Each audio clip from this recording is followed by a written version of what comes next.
السلام عليكم.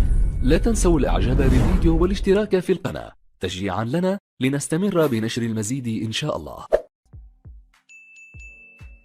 السلام عليكم ورحمة الله وبركاته. أهلا بكم مع موعد مباراة الزمالك القادمة مع البنك الأهلي في الدوري المصري الممتاز والقنوات الناقلة، وإليكم تفاصيل هذه المباراة ولكن بعد هذا الفاصل.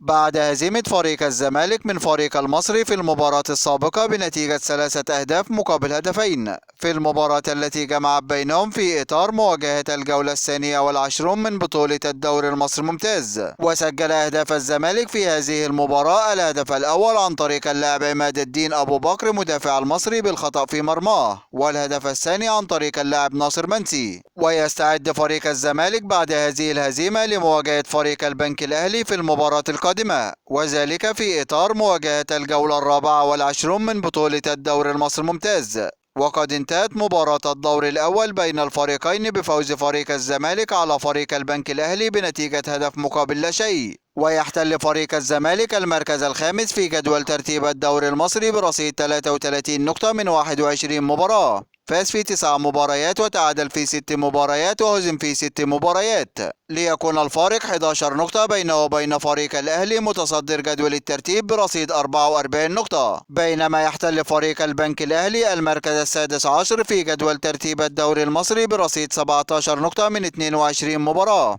فاز في 3 مباريات وتعادل في 8 مباريات وهزم في 11 مباراة، ليكون الفارق 16 نقطة بينه وبين فريق الزمالك. وسوف تنطلق هذه المباراة يوم الأحد الموافق 9 إبريل 2023 9/4/2023 في تمام الساعة 9 مساء بتوقيت مصر والسودان وليبيا، 10 مساء بتوقيت السعودية وقطر والعراق واليمن وسوريا، 11 مساء بتوقيت الإمارات وعمان، 8 مساء بتوقيت تونس والمغرب والجزائر. وسوف تقام هذه المباراة على ملعب استاد القاهرة الدولي، وسوف تنقل هذه المباراة عبر قناة اون تايم سبورت.